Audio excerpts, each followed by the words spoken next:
Do you wonder how the algorithms work on social media platforms and how you can optimize your video to get as many views as possible? Not only have I been watching a ton of videos trying to explain how the algorithm works, including the official ones by YouTube and interviews with people like the CEO of TikTok show, but I've also been posting content for myself and others for the past 4.5 years.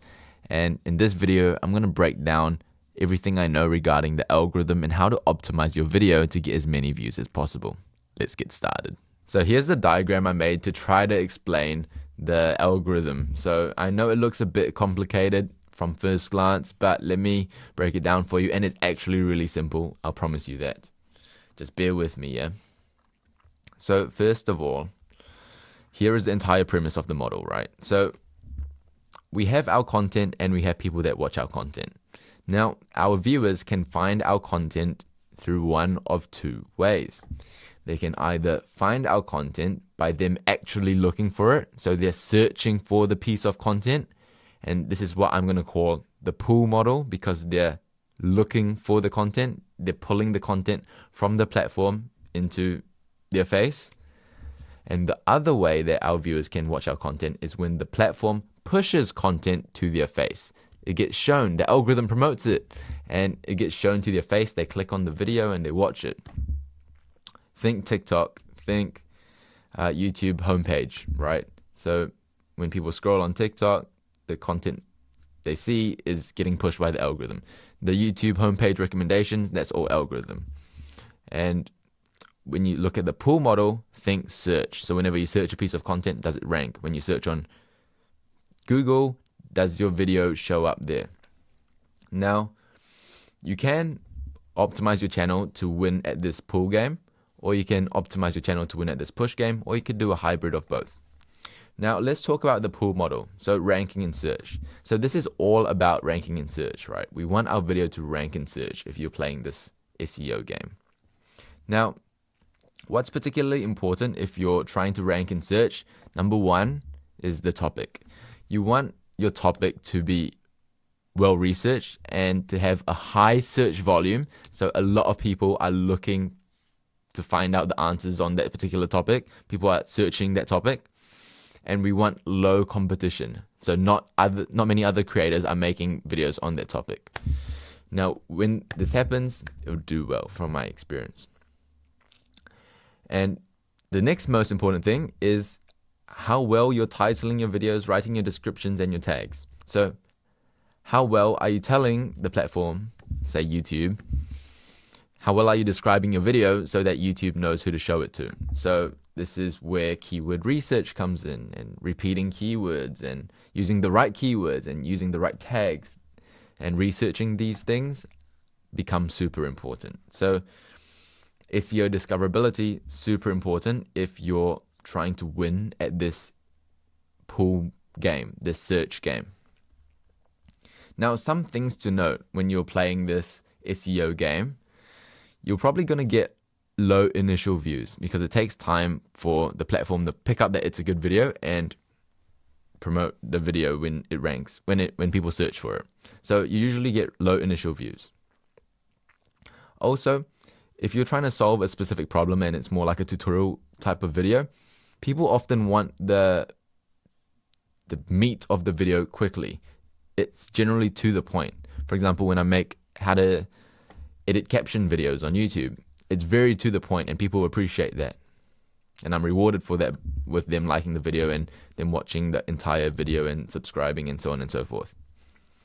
Also, when you make videos that is search optimized, you're usually solving a specific problem that people have. So they have a specific problem, they search for it, they get their problem solved. How to restart your computer, you make a video, they learn how to restart their computer. Also, content is often shown to strangers because people are searching for it. They find your video, a stranger finds your video and they watch it. Something to note. Until you've made enough content within that niche whereby they keep searching something and they keep seeing your face, and then they then recognize you, and then you become more established. Now, a few platforms in terms of video platforms where you can optimize to rank in search. One, YouTube. The second, best search engine out there. TikTok's actually pretty good for search. And also, what you can do if you make a YouTube video, say, it could not only just be discovered on YouTube search, but it can also be discovered on Google search. So people search that query on Google and that video is good, it can pop up on the Google search page thing. So that's something else you can do. And a channel that does this really well is Think Media. So Think Media, if you watch videos like this, I'm sure you watch Think Media, camera reviews and so on and so forth. But they're really crushing it when it comes to ranking in search. So there we go, Think Media. So if you want to copy a channel that's crushing it in terms of ranking in search on YouTube, this is a good channel. All right, so back to this diagram. So we covered the pull model. Now let's cover the push model, where the algorithm shows our viewer the content. Now I'm going to cover two different models, two different ways people think about it, and I think it's actually a hybrid between these two ways. But let's talk about this way first. So the individual. So when you post a piece of content, it gets shown to people closest to you first. So this is usually your subscriber base and people that binge your content. And if YouTube thinks, or whatever platform you post it on, thinks it's a good piece of content based on certain metrics, which usually include click-through rate on YouTube, but usually watch time, how long they watch for, and engagement, so likes, shares, and comments. Based on these metrics, if they meet certain metrics they want you to meet, then it gets pushed to a wider audience and it gets shown to more people. And if it hits the metrics that they want you to hit for that wider group, then it gets shown to an even wider group until it goes viral. So that's the individual model.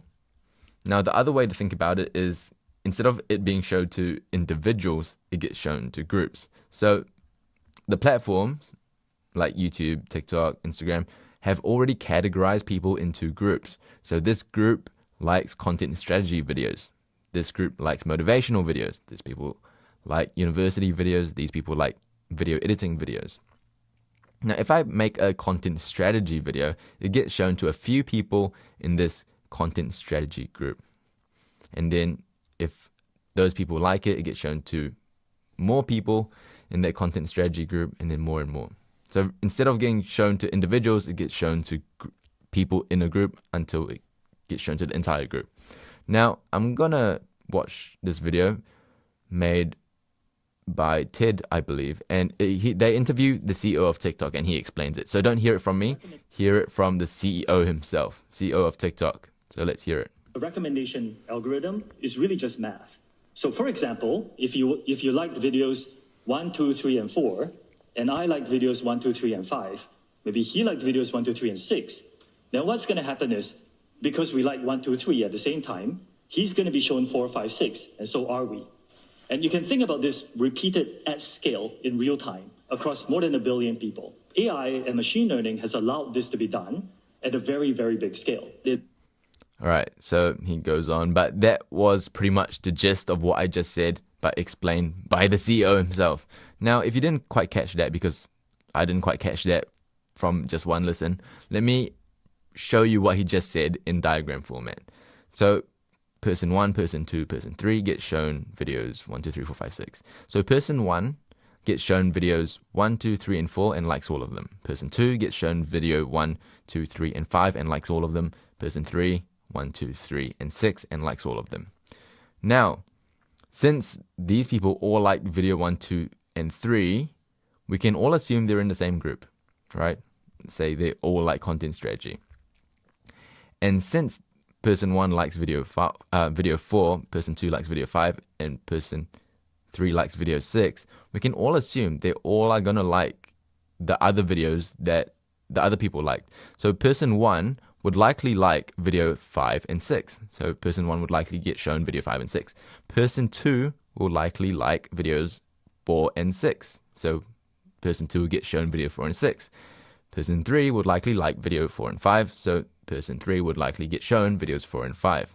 Therefore, to win at this game of the push model, all we need to do is show the algorithm that the piece of content we just made is a good piece of content. Let's say we've posted video 6, right? We want the person that watches it, the few people that watch it, to like our video or to watch the whole way through or to engage with it, because it shows the algorithm it's a good piece of content, and now we can show it to other people as well.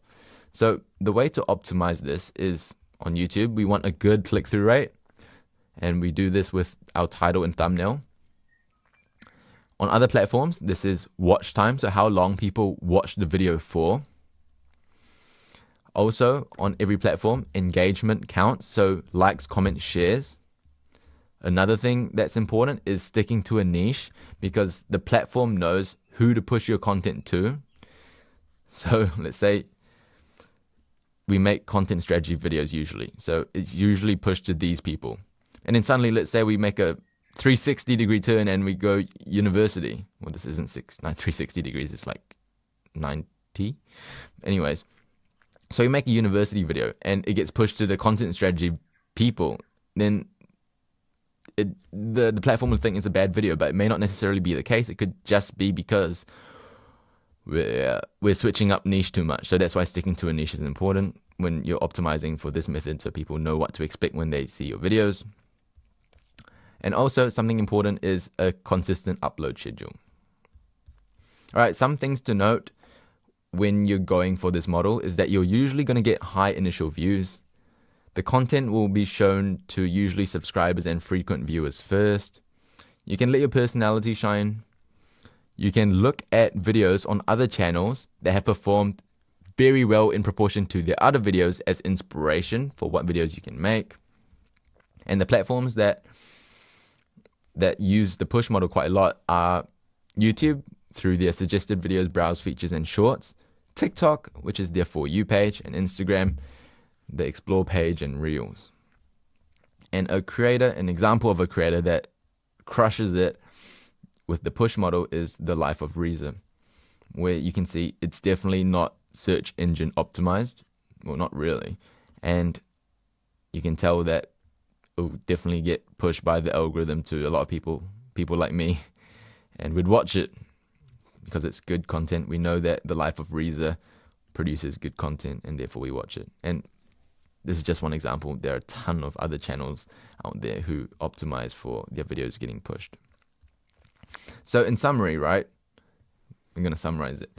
2 ways that our viewers can watch our content. The first way is when the viewers actually look for our content. The second way is when the platform shows our viewers our content. Now you can optimize your videos to win at each of these games through these different ways, and that's it. That's it. Thanks for watching. My name is Junius. I help people make and strategize educational content. If that sounds like you, consider subscribing, and also consider helping out by, showing YouTube this is a good video by, liking, commenting for the algorithm and sharing it. But thanks for watching. I'll see you in the next one.